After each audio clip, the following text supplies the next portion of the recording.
Қайырлы кеш, құрметті әріптестер. Бүгін міне қазақша Zoom спикер кім болады деп іздеп Талғатты тауып алдық.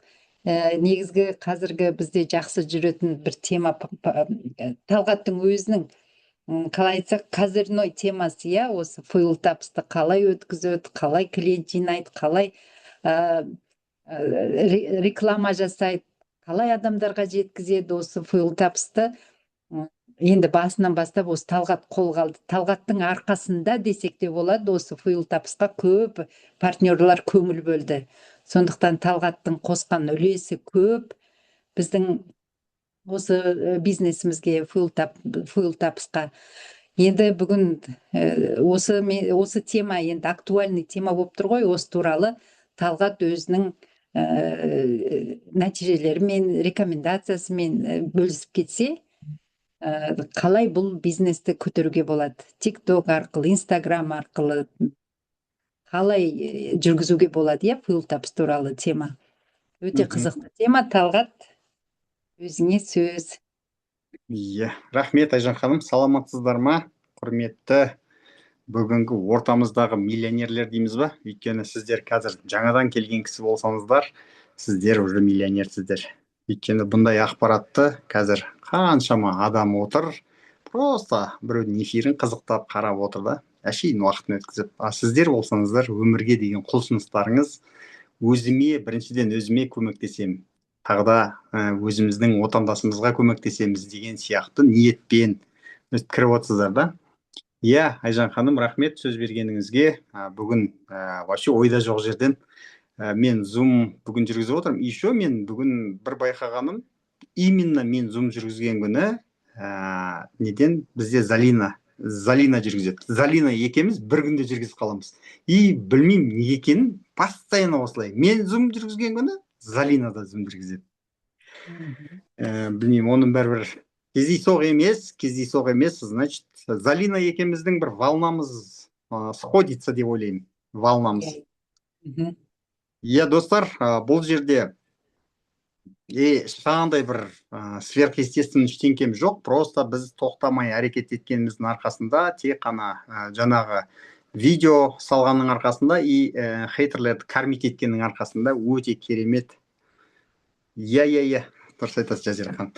Өте керемет жаңағындай TikTok'ты мысалға көбіміз өте грамотно түсіруге стараться етеміз да, грамотно түскен видеолар көп рекомендацияға шықпайды, көп жаңағы лентаға шықпайды. Неге? Өйткені сіздерге комментария қай жерлеріңізге жазады, өте әдемі видеоға керемет түсіріпсіз деп ешкім жазбайды сізге. Ал сіздің минусыңыз түзейтін адам көп табылады мысалға. Сіздің минусыңыз түзеу үшін ше. Ал ол адамдар бізді не істейді? Міндетті түрде рекомендацияға шығарады. Рекомендацияға шыққан кезінде біздің минусымызды емес, біздің мына қолымыздағы дүниемізді көретін кісілер осы дүниені, мынау не? Сенің ұстап отырғаның не деп осыны сұрап келетін кісілер, олар уже минус іздеп жүрген кісілер емес. Олар уже өмірге деген құлшыныстар бөлек. Ол біреудің бойынан жаңағы мін іздеп тұрған жоқ. Ол өзіне пайдалы дүниелерді іздеп жүрген адамдар, иә? Сол үшін де ең бірінші фишка, видео түсірген кезінде никогда екінші дубль жасамай қойыңыздар. Бірінші дубльмен қалай снимать етіңіздер, наоборот күлкілі болсын, наоборот сіздер кекететін болсын, наоборот сіздердің минустарыңызды іздейтін, минустарыңыз прям бетінде тұрсын. Сізге сіздің басында сізге кәдімгідей жерге кіріп кетті сақтайсыз, нелеріңізден ше, өзіңіздің қатеңізден өзіңіз жерге кіріп кетті сақтайсыз. Неғып өйтіп айттым екен деген сияқты. Бірақ на самом деле сол продажа келеді. Продажаны сол алып келеді. Өте керемет продажаны келеді. Басында бір пачка фуйл тапс сатудың өзі қиын болды, бірақ қайтқамыз жоқ. Ол ең бірінші әуелі Аллаға сансыз шүкіршілік, содан кейін мен Ерлан ағамның өте бір сабырлығына постоянно айтады, Талғат, бәрі нормально болады. Мен специально сұраймын Ерлан ағадан. Мен нені дұрыс істемей жатырмын? Сіз айтыңызшы, сізге көрініп тұр, сізге виднее. Айта салыңыз маған. Зато мен түзелем деймін. Жоқ, Талғат, сен бәрі нормально істеп отырсың. Стиверс, тек қана стиверс дейді. Сонда тек қана стиверс деген тоқтамашы деген сөз ғой. Тоқтамашы деген сөз. Стиверс дейді, істегеніміздің арқасында, продажа қазір мысалы Аллаға шүкір. Осы кешен арғыны мысалға мен почти эфирге кірген де жоқпын. Жаңағындай құда қайтыс болды, сонымен құданың похоронында жүрдік, үйтіп бүйтіп. Бірақ сол күні 4 новичок тіркелді маған. Сенесіздер ме? 4 новичок. А оның бәрі ненің арқасы? Оның бәрі алдыңғы эфиріміздің арқасы, иә? Алдыңғы істеген эфиріміздің адамдар сразу келе салып, сразу ойбай тіркеле салмайды. Мен алам деп. Жүзден бір адам, 2 адам ғана шығар, сөйтіп келе салып, көрейінші деп ала салатындай, ойланбай келіп ала салатын. Көбісі 70.000 теңге емес, 7.000 теңгені жұмсауға келген кезінде, өздерінің пайдалы ісіне келген кезде. Көбісі сол нені нететіші қарап жүреді. Мынау қай жерден құриды екен, қай жерден құлайды екен. Ай осы бір күн болмаса бір күн арандайды, бір күні осы бизнесі құлайды деген сияқты қарап жүреді да, бір күні опа, мынау что-то әлі келе жатыр. Бір көру керек еді деген сияқты, бір лез өзіне көру керек еді деген сөздің өзі уже оны не істейді, алдыға қарай жетелейді. И оған постоянно біздің видеомыз шыға береді. Біресе Жұмабек ағаныкі шығады, біресе Айжан ханымдікі шығады, біресе Райгүл апайдікі шығады. Өстіп шыға бергеннің арқасында бізде не істейді? Именно осы торнадо ол кісіні өзіне осы ішіне қарай сүйрейді. Жаңағы кісіні кел деп ше. Сол үшін мен постоянно айтамын, біз бір-бірімізге конкурент емеспіз. Біз любойымыз айтамыз. Қазір мысалға менде қазір 1000 пачка болатын болса, значит мен 1000-ақ машинаны обеспечивать ете аламын, и то бір айға 1000 пачка фуйл тапсын болатын болса. Мен бірақ 1000-ақ машинаны обеспечивать ете аламын. Маған уже 1001 машина, маған уже мен шамам жетпейді оны обеспечивать етуге. Неге? Өйткені физически жоқ, қолында жоқ, не істейсің енді? Қызғанып отырасың ба? Жоқ, бересің адамдарға. Мен қазір ең бірінші главный козырым, мен қазір бүкіл қаладан шығар жатқан адамдарыма клиент жіберіп отырмын. Мен өз жерден қазір отып отырған сияқтымын. Білмеймін, сіздер қалай қарайсыздар? Басында жадничте жұмыс істедім. Мысалға Шымкенттен адам шығады ма?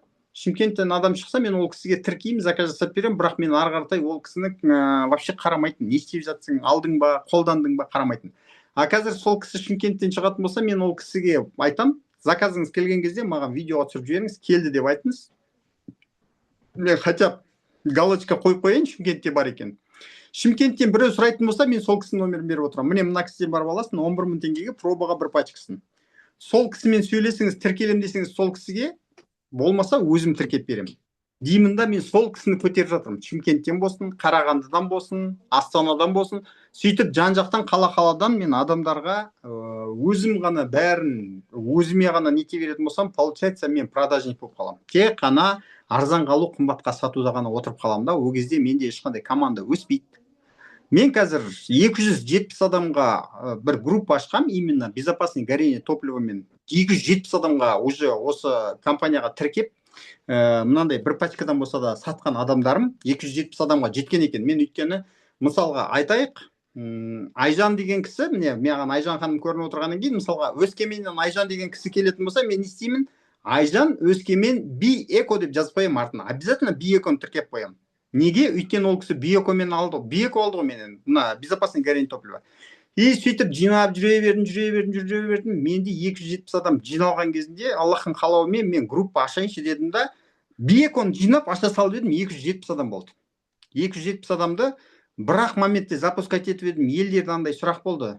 Что за группа, немене группа деген сияқты. Содан кейін мен өзім голосовой жазып жібердім. Жігіттер, сендер осы жерде отырған баршаларыңыз менен фуйл тап салғансыздар. Енді осы жерде нәтижелеріңізбен бөлісіңіздер дедім. Бөлісіңіздер, адамдар көрсін. Енді бір адамдар мысалға алды, қолданды, түсінбей қалды. Не болғанын түсінбей қалды да, бір пачка фуйл тапсты. Ол еще мына бір пачканы сатып алды да, біз қазақпыз ғой, сразу бір штуктан анаға береміз, мынаған вау сатып алдым деп, өзің әлі эффект көрмей жатсың, бірақ уже таратып тастадың да, сен өзің эффектісін көріп үлгерген жоқсың. Потом не істейсің? Қойшы мынауың, что-то толқы жоқ сияқты дейсің да, қоясың. Өйткені машина деген адаптация жасап үлгерген жоқ мына фуйл тапсқа қаратай. Машина әлі дұрыс өзінің несіне әлі қалпына келген жоқ. Ол мысалға біздің жанармайымыздан смола бөлінеді, смола не істейді? Смола мысалға цилиндрлардың мына біткен жерлерінде, кольцалардың біткен жерлерінде, сондай жерлерінде нагарларды қалдырады. Ол смола ақырын ұсақ ұнтақпен шашылады да, сол стенаға жабысып нагар болып қата береді. Оны мотористер не істейді? Алғаннан кейін оны жаңағындай жидкостьтермен специально раскацовка жасайды. Кәдімгі пышақпен қырып, жаңағындай тазалап сөйтіп алады, мотор жасаған кезде капремонт жуып, жақсылап тазалап қайтадан салады. А так оны бұлай разбирать етпейінше жуа алмайды. Ал енді мынау Fuel Taps'тың ішінде осындай бір мысалға бір керемет дүниесі бар. Қатып қалған затвердевший дейді ғой, маслактарды жұмсартатын бір несі бар екен ішінде, свойствосы, И жаңағы стенкаларды қатып қалған нагарларды кетіреді. Даже алған адамдар қазір білмеймін, менің группамда енді кімдер отыр, осы жерден кісілер отырған болса, даже фурай дейтін кісілер мысалға AdBlue-ны ажыратып тастап, ол біздің Қазақстанда емес, даже Қытайдың территориясында кәдімгідей экологиясын тексерткен кезде СО ниже норма болды дейді. Қытайдың өзі таңғалып тұр дейді да, мына даже AdBlue-ны ажыратып тастаған. AdBlue деген ол специальный экологияны тазартатын, жаңағы біздің жанбай қалған соляркаларымызды ол ары қаратай өзі дожигать етіп жіберетін бір сондай бір неменесі бар енді. Мына Евро 5, Евро 6 деген двигательдерде. Соны ажыратып тастаған кісінің өзі айтып отыр, осылай, короче, фурама да салып жүрмін деген сияқты. Еще менде газға салып жүрген кісілер бар, которые именно газовое оборудованияға салып, осы жерден почти 40% есептеп берді ғой, 40% экономия деп ше. Даже маған голосовой, мен оны даже тиктогыма салғам, қызыл Маздамен келген кісі, тиктогыма салғам, голосовойында специально адамдар көрсін, естісін деп. Енді қарап тұрсаңыздар, фишкасы осы жерде ғана, бұны қызғанып, өзім ғана сатуым керекпін, сіз сатып алдыңыз ба, ары қаратай өзіңіз клиент табыңыз дегеннен көрі, сол кісілерді былайынша айтқан кезде ауыздандырып жіберсек, ауыздандыратын болсақ, мысалға жаңағы клиент беріп, ақшаның дәмін татқаннан кейін адамдар өздері не істейді, аппетит приходит во время еды дейді ғой. Мысалға қарасан, сол бір пачканы сатты ма, 4000 теңге пайда қалды ма, любой жаңағы здраво мыслить ететін адамдар, опа дейді ғой, мен мынаны 7000 теңгеге алдым, 11000 теңгеге саттым, блин, 4000 теңге пайда көрдім. А егер 10 пачкасын сататын болсам, значит 40000 теңге пайда көремін деп, Мына қараңыздар, ең бір қызық жері, мынаның бір заказ бізге келетін бағасы $127. $127 мен адамдардан грубо есептеймді, 70 000 теңгені ала берем. Мен оны андай притык есептеп отырмаймын, өйткені бұл бүгін қазір доллар түсіп тұрғанмен, мен одан притык алып қоятын болсам, ертең конвертация банк менен бәрібір алып қояды ақшаны. Мен не істеймін, 70 000 теңге, мен сразу айтам. Короче, 10 пачкасы 70 000 теңге. Аласың ба? Давай, тіркелем десең 70 000 теңгені или счет оплата қоямын мен сізге, или болмаса сіз өзіңіздің картаңызды тіркейсіз. Картасын тіркесе, одан 68 000 шықса да, 64 000 шықса да, одан шығады, Наоборот, ол радуется. А картасын тіркемесе, значит, мен счет выставлять етем, ИП-ның налогын сразу сояқтан шығарам, и налогты сразу откладывать етем депозитке. Содан кейін барам да, ол кісіге магазин ашып, өзіне заказ жасап берем. Енді ол кісілер повторный заказ жасайтын болса, мен новый магазин ашпаймын, ана $27 үшін. Новый магазинді, өйткені ол кісі алдыңғы айда ашты ғой магазин. Зачем мен оны $27 үшін ол кісіге қайта-қайта аша берем? Өйткені мен қазір сондай істеп жатсам, менің астымнан келген адамдар да соны істейді. Мен соны білем, өйткені ол жизнь бумеранг да. Мен ол кісілердің өзінің магазиннен қайталап алып берем. Міне сіздің магазиніңіз бар осы жерден, өйткені ол кісінің астына да адамдар тіркеліп кетті. Ертең қайдан білесіз, ол адам жұмыс істеп кетуі мүмкін. Ал ол адамның астынан маған мысалға қарап тұрсаңыздар, міне мен сіздерге бір-ақ пример айтып берейін, Осы жерде отыр қазір Гүлнара апайымыз, Гүлнара Кенжеболатова деген кісі. Екеміздің келгеніміз бір 2-ақ күн бар, айтыңызса сондай-ақ. Қазір қарап тұрсаңыздар, Гүлнара апайдың мен ментальный наставник болып отырмын, получается. Ал егерде мен бір ай алмай қалып, Гүлнара апайдың астына түсіп қалатын болсам, или басқа жаққа кетіп қалатын болсам, уже ондай менде возможность болмас еді, дұрыс па? Сол үшін ол кісілердің былайынша айтқан кезінде нәпақасы дейді ма, несібесі дейді ма, өзінің орнына қай жерге тұрды, сол жерден қозғамаңыздар. Болды, сол жерде істей берсін, сол жерден пусть развивается человек. Наоборот, көмектесіңіздер, айтыңыздар. 2-2 деген бар. Осы жерден 3-3 деген бар. Видеоны қосып алып, сызып, жазып көрсетіңіздер. Адамдарды өсіруіміз керек. Бізде ниетіміз адамға көмектесу болатын болса, ниетімізді до конца түзейік. Давайте көмектесейік депші, до конца баратын болсаңыздар, мен сіздерге айтайын, өзінен өзі ақша, өзінен өзі келеді. Қазір мен түсінбеймін. Бұрын бинарный доход дегенді мен дұрыс оқпайтынмын, если басын мен жизненный бонусты білесіздер ме, ана жизненный бонус сызып алып істеп жүрмін ғой. Қазір жизненный бонус автоматом закрывается, да, бір аккаунттан 5-7, бір аккаунттан 4-4 закрывается, бірақ мен оған қарап отырмын, қазір менде неделя сайын бинарда ақша түсіп отыр. Мен уже осыған, ақшаның көбісі мына жақта екен ғой деген сияқты уже өзімді бинарға оятып жатырмын.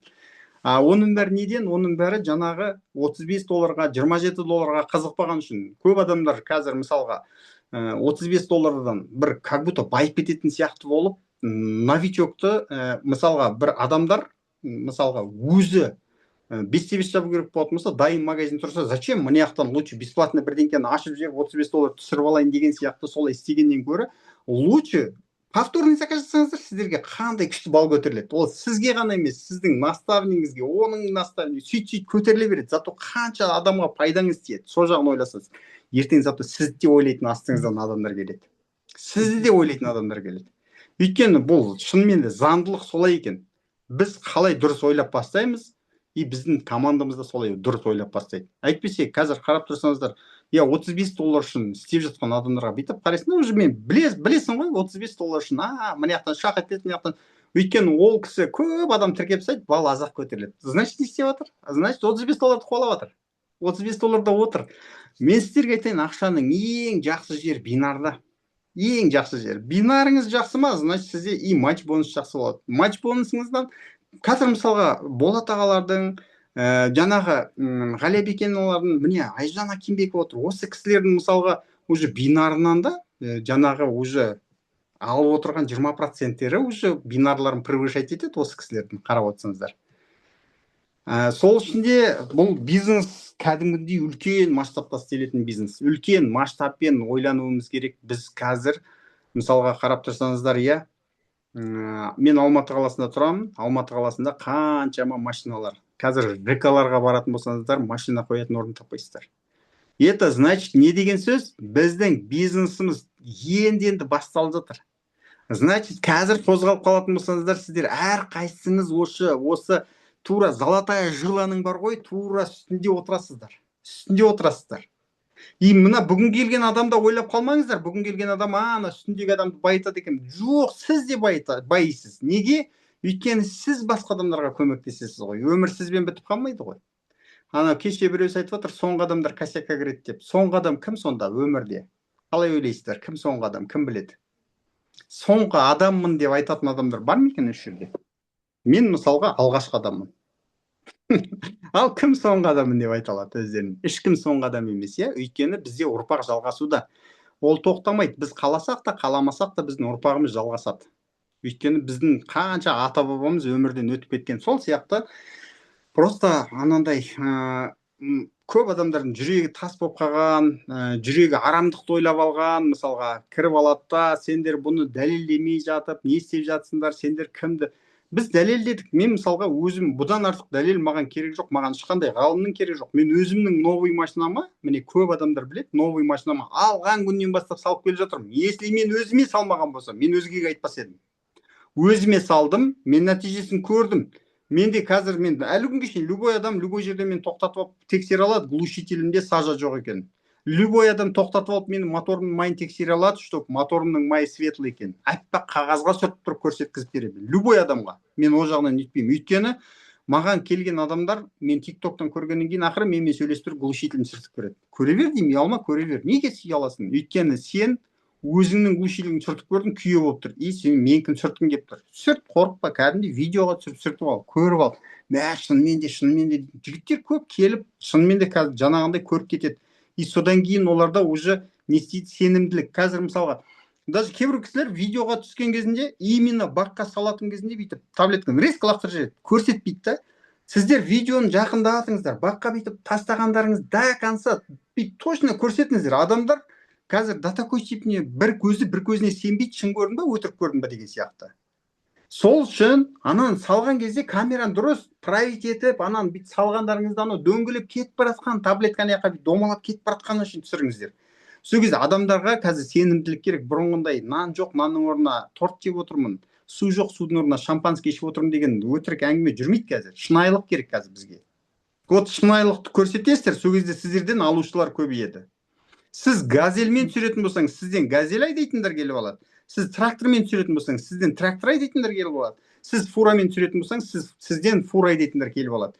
Енді сіздердің әрқайсыларыңызда, мысалға үйлеріңізде машина бар, болмаса көршілеріңізде машина бар. Көршілеріңіздің договор етесіздер, күніне бір видео түсіріп алайын сенің машинаңмен. Мен машинаға жақындағанда ойлап қалма, мен бірдеңені ұрлап кетейін деп. Просто как будто менің машинам сияқты видео түсіріп алайын. Ол лайфхак сіздерге. Кәдімгідей көршілеріңіз қолдансын, көршілеріңізге бір пачкасын арзандатып беріңіздер, бірақ айтыңыз, мен видео түсіремін сіздің машинеңізден, сол үшін ғана арзандатып. Өйткені сізде машина жоқ қой. Ал TikTok-тың алгоритмі сізді бір-ақ машинамен өткізеді. Мен өйткені оны уже көрдім. Басқа машинамен түссем, менде просмотр 500 просмотр, 600 просмотр, одан ары қарай аспайды. Чангамен түсем, бітті, фук ете қалады. Инфинимен түсем, фук ете қалады. Көрдіңіздер ме? Алгоритм TikTok осылай жұмыс істейді екен. Мен соны түсініп қалдым. Сол үшін бір-ақ машинамен постоянно машинаның алдынан тұрып түстіңіз ба, сол машинаның алдын TikTok-қа көрсетіп тұрып баста кетіңізші видеоңызды. Bir күн болмаса бір күн өткізеді соны. И бітті, сол машинамен сіздің ролигіңіз артынан түсірсеңіз де, алдынан түсірсеңіз де бітті, ролигіңіз ұша береді өзінен өзі.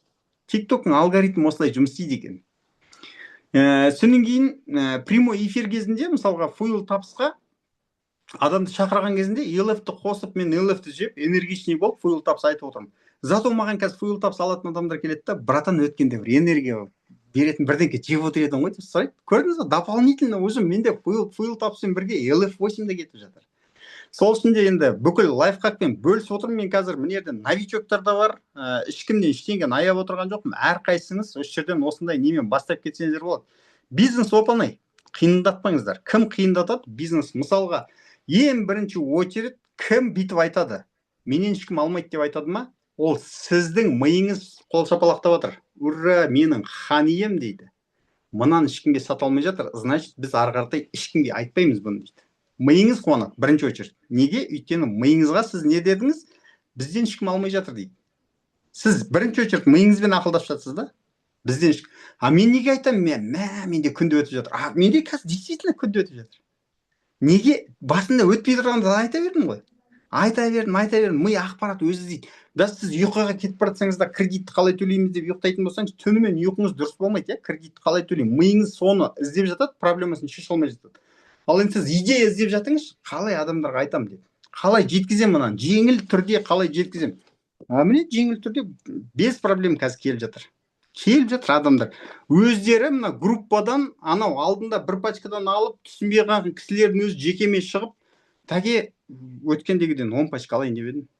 Данныйды жіберейін, қаяққа ақшаны жіберейін. Өздері осылайынан келіп жатыр. Көрдіңіздер ме? Енді білмеймін, қазір айтсам мақтанғандай болатын шығармын. Именно по Fuel Taps менде 4 жабылып қойған, 5-5-ке чуть-чуть осталось. 5-5-ке чуть-чуть, ал айдың жартысы жаңадан бітіп жатыр. Қарасаңыздар. Именно ол Fuel Taps жағынан ғана. Еще менде мына жағымда именно клеточный питаниедан тағы да 5-5-ім бар. Сол үшін достар, мен сіздерге айтайын, информация қиын емес, информацияны жаңағы бізде айтады ғой. Сайтмарк Тавласовтың айтатын сөзі еврейдің пословицасы деп қояды. Рот открыл, магазин открыто, рот закрыл, рабочее место убрано дейді ма? Так что рабочее место не убирайте, просто алыңызды айта беріңіз. Сізден, мен сізге просто айтайын, отказға жұмыс істеп үйреніңіздер. Отказға істеп, отказ алған сайын қуаныңыздар. Мысалға, өздеріңізге бір стабильный отказ қойып алыңыздар, мен бүгін 5 отказ алуым керекпін деп. Сол 5 отказға жұмыс істеп көріңізші. Кәдімгідей от души отказды іздеңізші. Маған мына адам кәдімгідей мен шынайы ақпарат беруім керек, ол шынайы отказ жасау керек. Сіз отказға қашан жұмыс істеп үйренесіз, сол кезде сізге өзінен өзі отказ жасамайтын адамдар табылып бастайды. Өзінен өзі отказ жасамайтын адам. Өйткені сіздің миыңыз отказ іздеп тұр да. Миыңыз отказ іздеп тұр, негізінде отказ жасамайтын адамдар келіп бастайды. Басында отказдар шығатын жар, қуанады миыңыз, таптым. Артынан кейін оны таба алмай қаласыздар отказ. Қазір енді білмеймін енді қалай екен, поток кетті ғой, как снежный ком дейді ғой. Енді ол қазір мен мынаның 10 пачкасын бір күнде өткізіп жатсам, 1 жылдан кейін оның бір күнде может 10 заказ өтетін шығар. Мынандайдың 10 заказ. Оны біз білмейміз. Оны бір Аллах тағала біледі. Бірақ біз Аллах тағала береді деп отыра берсек, Аллах тағала әкеп бермейді өзі. Не істеуіміз керек? Бізге надо әрекет, тек қана движ, қалай видео снимать ету керек, оны грамотно снимать ету керек па? Нет, не обязательно грамотно снимать. Наоборот, хейтерларды кормить надо. Немен кормить етеміз? Әйтеуір бір жеріңіз хейтерлар жазатындай қылып, даже қазір мен сіздерге айтайын, Исмаил Мётті қараңыздаршы, енді бірдеңкені өздеріңізге кәдімгі не қылып алыңыздаршы, Исмаил Мёт дегенді қазір іздеп табыңыздаршы. Ол кісі не қылып юбка киіп шығып жүр қазір. Юбка киіп шығады, что просмотрды көбейту үшін, өзінің заваркасын өткізу үшін, что мётті өткізу үшін. Ол кісі қазір 2 продукцияны продавать етіп жатыр, продвигать етіп жатыр. юбка киіп шығады. Біреулер айтады, амилай қайда, ананы неғып жаның алып алмайсың. Көрдіңіз ба, осы әңгіменің бәрі ол ана медті іздейтін адамдарға шығара келеді. Исмаил мед деген қазір уже по всему Қазақстанның бәріне таныс. Қарап тұрсаңыз. Иә, анау кімді қарайтын болсаңыз, Исмаилды қарайтын болсаңыз, юбка киіп шыққан кезде өзіңізде бірдеңе жазып жібергіңіз келіп тұрады. Қойшы андағын кимеші деп жазып жібергің келіп тұрады ше. Жаздың активін көтердің. Мейлі қандай сөз жазсаңыз да комментарий оның активін көтереді. Сильно, грамотно бірдеңені түсіреміз, а ол өтпейді. И содан кейін біз өзіміз, что-то өтпей жатыр деп TikTok хайт етіп жүреміз. Біз кормить етуді білмейміз. Кормить етуіміз керек. Хейтерлерді кормить етуіміз керек. И оларға не обязательно обратный немене ответ жазу. Просто олар жаза берсін, болды. Сіз көтеріліп жатсыз ғой. Іштей, ана қалтаңызға қолыңызды ана апалар ұрысып отырған анекдот айтып берейін енді. 3 апа ұрысып отыр дейді. Біреусі енді боқтап отыр дейді, екіншісі боқты, үшіншісі үндемей отыр дейді. Содан кейін ана жанынан бір жас кісі көріп тұрған ғой. Мынау екі кісі сізді қатты боқтап отыр, сіз неғып оны боқтамай отырсыз десе, мен оларды да боқтап отырмын. Қалай боқтап отырсыз десе, екі қолымды қалтама салып, құлағым шығарып отырмын деп айтады дейді ғой. Сол сияқты сіздерде, хейтерлар жаза берсін, просто не берите в голову. Даже көңілдеріңіз алатын болсаңыздар, давлениелеріңізді көтеріп, расстраиваться етіп қаласыздар. Оқымай-ақ та қойыңыздар. Керек емес па? Қайдан сатып алуға болады деген жерге ғана комментарий жазыңыздаршы. Міне номері, осы кісіге звондаңыз деген сияқты ше.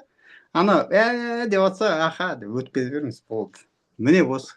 Өткізетін осы. Так что продажный не керек болатын болса, осындай лайфхак сіздерге. Бар білгенім осындай. Содан кейін жаңағы бонус жизнь дегенді, мысалға қарап тұратын болсаңыздар, бонус жизньді бір адамды осы жерге привлекать еттіңіздер ма, сол кісіге астынан бір адам тіркеді ма, оны бір товарға қосып жібермеңіздер. Сразу $27.50 Каспийден шығарыңыздар да, сол кісіге аударып жіберіңіз, мына сіздің тапқан ақшаңыз деп. Анан $27.50 өзіңізге аударып алыңыз, өзіңіздің аккаунтыңызға. Адам, когда ақшаны көрген кезде, опа, мына жерде істеуге болады екен деп шығады ғой. Көрдіңіздер ме? Ақша ойландырады адамды. $27.50 деген 14.000 теңге ақша, 14.500 теңге ақша. 14.500 теңге ақша, ол бір кісіні шақырып тауып отыр ма? Значит, ол кісі екі кісіні шақыруға стараться етеді уже. Значит, ол кісі үш кісіні шақыруға стараться етеді. Просто ақшаны беріп үйретіңіздер. Өзінің ақшасы ғой. А ол ақшаны сіз $27.50 шығарып алдыңыз ба? Сізден біреу покупка жасауға келді ма? Соның ақшасын өзіңіз қолдан сатып жүрсіз, ақшасын қайтарып алдыңыз ғой, болды ғой. Ол күйіп кетпейтін ақша получается. Просто адамға ақша беретін болсаңыз, сразу адам оянады. Опа, ақша бар екен ғой мұнда деген сияқты. Моментально төледі ғой деген сияқты. Біреуге айтса да, ол уже айтады. Мен моментально ақша алдым дейді. Моментально ақша алдым десе, уже адамдар, әйтпесе қазір көп компаниялар бар. Мен өзім істедім, істемедім емес та. Айлап істейсің. 200 бала оборот жинайсың. Еще саған ақша бермейді, саған товармен береді.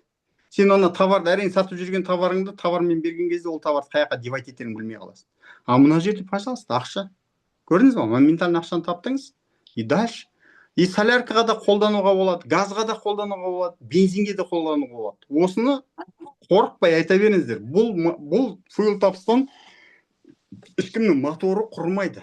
Құрса новый машина Ерлан ағанікі құрайтын еді, Болат ағанікі құрайтын еді, менікі құрайтын еді, иә. Қаншама адамдар салып жүр, наоборот. Бүгін мысалға Гүлмира деген кісі маған TikTok-ыма прям жазып жүрді. Мен де сіз сияқты fuel тапсты қолданып жүрмін, өте керемет деп. Қарап тұрсаңыз, комментарий TikTok-қа осылай жазып кеткен, қарап тұрсаңыз. Сол сияқты группа ашып алыңыздар, өздеріңіз fuel тапс саттыңыздар ма? Просто fuel тапсқа бірдеңке ат қойып алыңыздар. Мысалға мен сияқты би-эко деп мен жазып отырмын ғой. Сол сияқты сіздер де жазыңыздар. Мысалға мен сізге звондадым ба, fuel тапс керек еді деп. Қаяқтан деп сұраңыз. Алматыдамын десеңіз, онша Талғат, Алматы, Аласыда fuel деп қойыңыз, болды. Или Ф деп қоя салыңыз. Уже сіз ертең группа создавать еткеніңізге ыңғайлы болады. Ф-ны аласыз да, бірақ группаны бірақ жинай саласыз.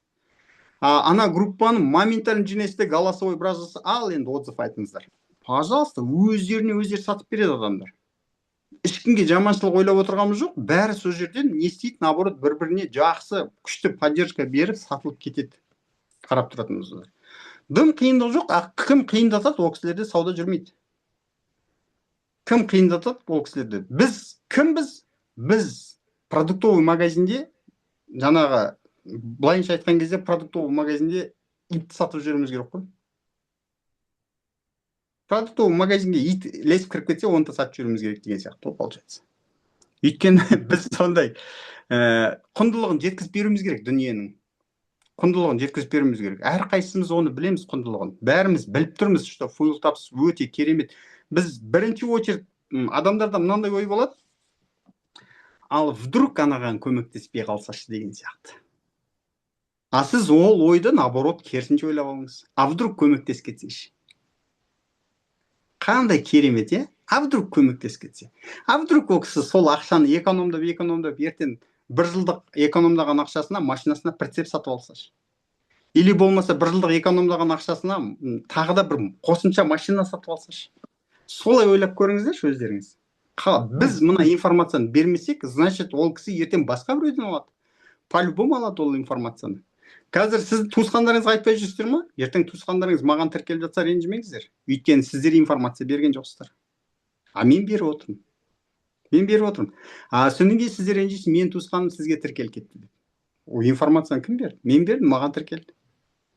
Сол үшін де пока рынок свободный, айтыңыздар, ұялмаңыздар. Смело айта беріңіздер. Кәдімгідей уверенно сөйлеп үйреніңіздер. Когда сіз уверенно сөйлейсіз, сізге клиенттер уверенно келеді, мына адамнан бірдеңе алуға болады деп. Өзіңіз қорқақтап отырсаңыз, анау бүйтіп айтып еді дейтін болсаңыз, артындағы еді дегенді құртады ғой. Көмектеседі.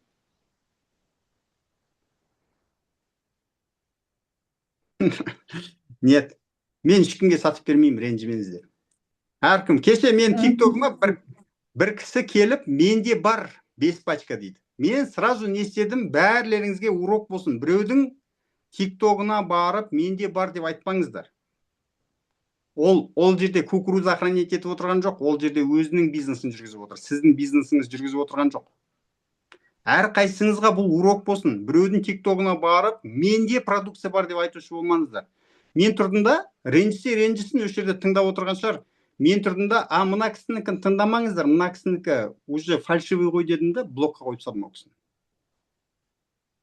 Ол кісі маған жекеме шығып жазды. Мен осы структурадамын деп. Кешіріңіз деп қойдым. Мен байқамай қалдым. Неге? Өйткені мен не үшін мына эфирдің алдында 1 сағаттап отырмын. Мен мына фуйл тапсымды сату үшін, мен команда жинау үшін отырмын. Мен біреу үшін отырған жоқпын мысалға. Мен өзімнің бизнесім жүргізіп отырмын.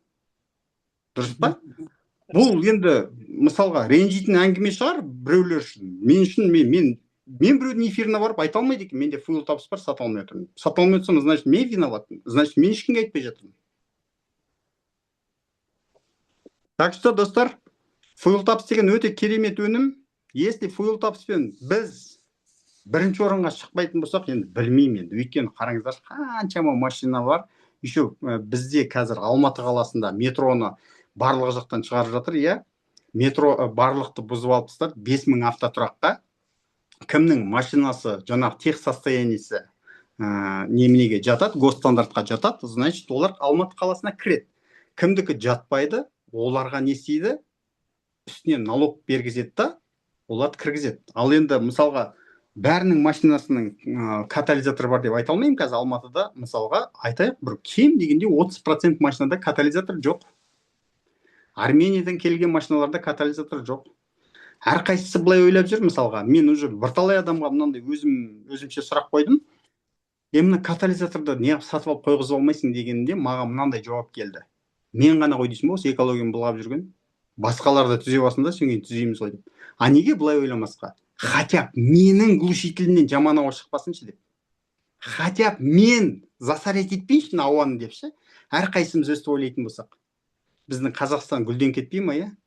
Біз былай ойлайтын болсақ, мен ғана ғой дейсің ба осы? Мусорды лақтырып жатқан мен ғана ғой дейсің ба? Түтіндетіп жатқан мен ғана ғой дейсің ба? Әрқайсымыз өстіп немқұрайлы қарайтын болсақ, біз дамыған мемлекеттің қатарындамыз, бірақ іс-әрекетпен дамыған мемлекеттің қатарында емеспіз. Мен ғана ғой дейсің ба деп жүре беретін болсақ, немқұрайлы қарап отырмыз. Біз өзіміздің мына кешегі осы біз үшін осы желтоқсанды көтеріліс болып, осы жерімізді, егемендігімізді алып берген кісілердің әруағы риза болу үшін біз әрқайсымыз өзіміздің елімізге, әрқайсымыз өзіміздің миссиямызды орындау үшін істесек те болады осы жұмысты. Өйткені кәдімгідей мен өзім былайынан сезінем, мен үлесімді қосып жатырмын деп. Үлесімді қосып жатырмын Қазақстанға. білмеймін қалай да болса да мен үлесімді қосып жатырмын.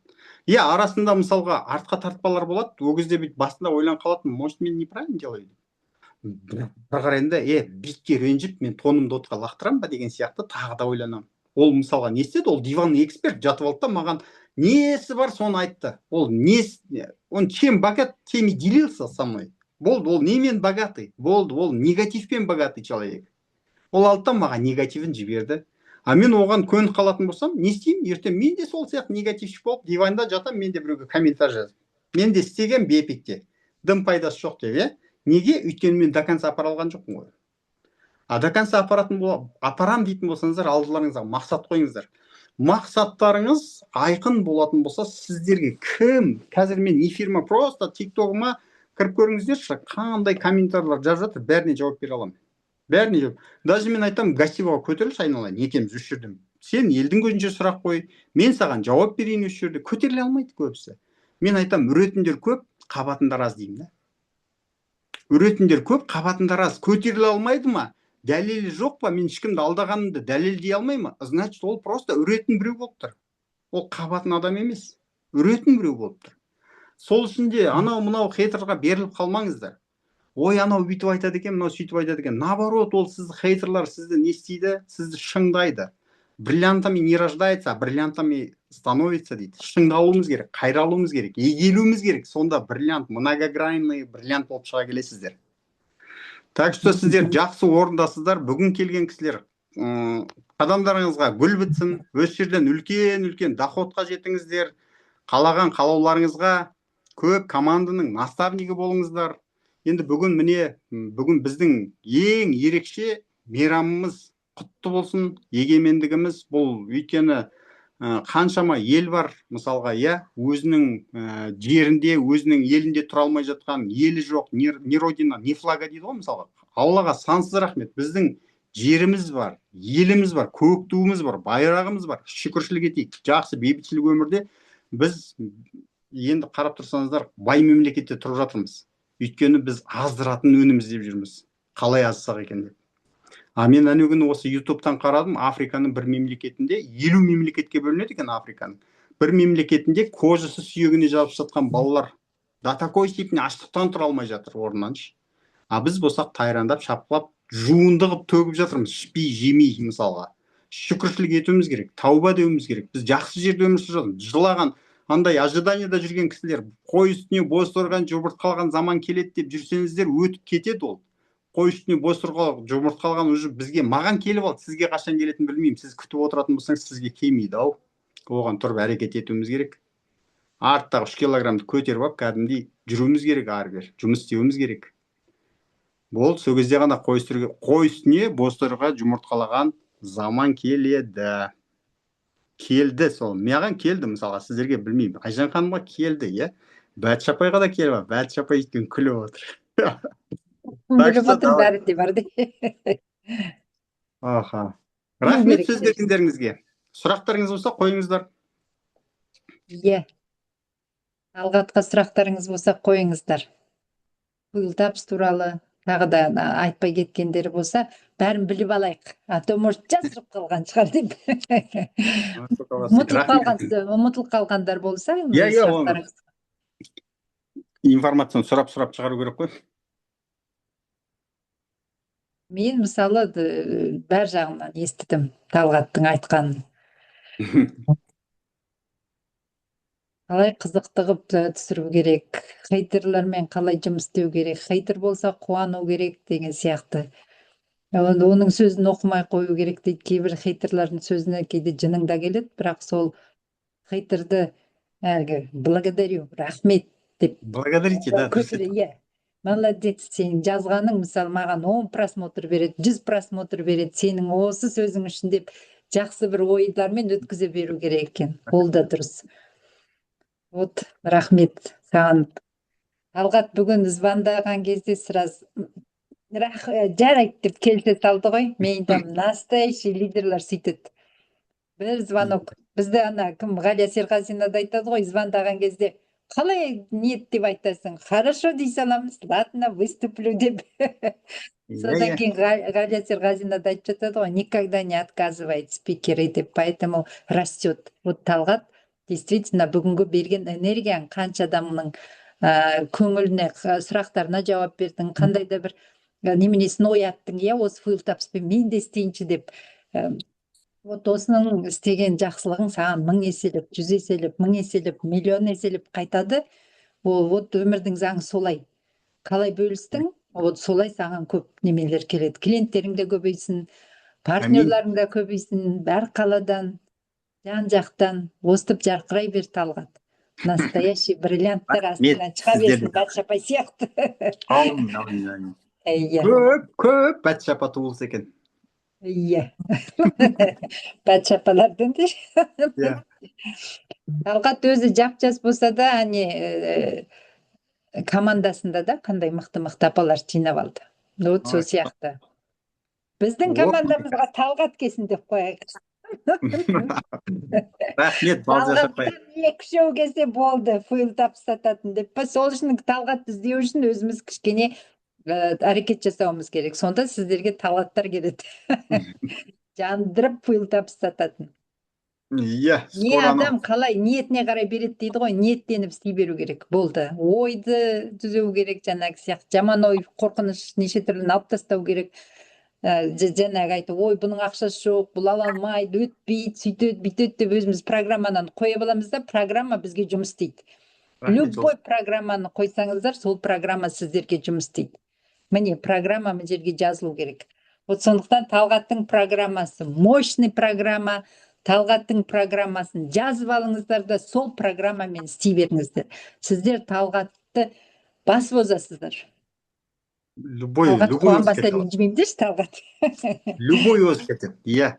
Вот. Пирамида емес екенін ол дәлел. Өйткені қарасаңыздар, қазір жаңағы Айжана ханым айтып отырғандай, действительно жаңағы мен көп адамдарды естимін ғой. Мен что-то айтсам қымбат деп жатыр, туысқандарым айттым қымбат деп жатыр дейді да. Ол туысқандары именно сол кісінің ойын оқып айтып беріп тұр. Бұл одан басқа ештеңе емес. Қымбат деп айта алмайды. Маған не қымбат деп айтпайды. Мен даже кейбір адамдарға 12.000 деп айтам, 1000 теңгесі Қазпоштаға төлеймін. Мен оған айтпаймын, 1000 теңгесін Қазпоштаға төлейін деп жатырмын деп. Сұраса ғана айтам. 12.000 деп айта салам, 12.000 теңге мен счет выставлять ете салам, 12.000 төлей салады, болды. Да, міне әркім әрқалай сатады. Қорқынышпен сатады біреу, да, бағасын түсіріп, бүйтіп. Кейбіреу міне смело өзінің бағасын қояды, бітті өтеді. Құнсыздандырмаңыздар, иә, вообще арзанға керек жоқ. Бұл адамның айтып отырған энергиясына байланысты. Талғаттың энергиясы қазір міне өте жоғары деңгейде тұр, поэтому ол өзі любой өткен, ол сенімді. Продукцияға сенімді, өзіне сенімді. И смело айта алады. Вот қорқыныш болып тұрған кезде адамдар қорқады, бағасын айтуға қорқады, қазір сөйтіп қала ма деп айта беріңіздер. Жаңағы отказ дегені дұрыс. Отказға үйрену керек.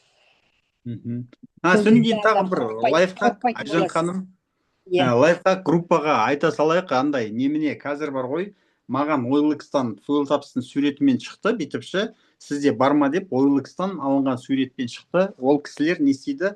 Ол кісілер, короче, мошенниктер. Мен Дагестанға жіберейін деп едім, 20 пачка керек еді. Сіз маған 20 пачка тауып бере аласыз ба? Мен не істедім? Без проблем тауып берем дедім. Только мен сізге живой кездесіп, мен сізге 20 пачканы былай апарып беруім керекпін. Сол кезде ғана ақшаңызды сол кезде аударасыз. Маған қазір ақша аударатын болсаңыз, мен сізге 1 тиын ақшаңызды қайтармаймын. Өйткені мошенниктерге қайтадан возврат жасайтын болсаңыздар, сіздердің счеттарыңыздан түгел ақшаларыңыз сыпырып кетеді.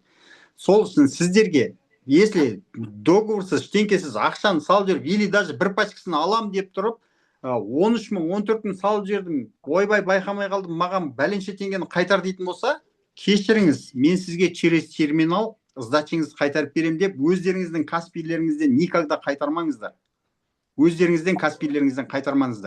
Ол мошеннический әрекеттер солай жүріп жатыр. Маған осы жақында ғана OLX-тан келді, прям мен сөйлестім, нық сөйлескеннің арқасында маған ешқандай ақша салған жоқ, бірақ тура сол фотомен уже қыз баланы жіберіп тұрды. Қыз бала маған шығып айтып тұр, Астанадан адамдарыңыз бар ма дейді. Мен Астанадағы адамды бердім да, бірақ Астанадағы адамға сразу звондап предупреждение жасадым. абайлаңызшы, мыналар мошенничествомен айналысып жүрген кісілер ғой деймін. Бірақ соның өзінде с осторожностью сізге жіберіп тұрмын. Каспиіңізге артық ақша жіберсе, сіз қайтармаңыз, через терминал қайтарыңыз, былайынан қайтармаңыз дедім. Так что сіздердің құлақтарыңызға алтын сырға, просто қазір мошенниктерге түсіп қалып жүрмеңіздер. Қазір OLX-тан өте көп мошенниктер келіп жатыр. Иә, жақсы болды айтқаның. Шынымен білмейді екен бұны. Каспийден ақша қайтаруға болмайды. Если сізге артық ақша салып жіберді ма, ол специально салады сіздің Каспийіңіздің данныйын біліп алу үшін.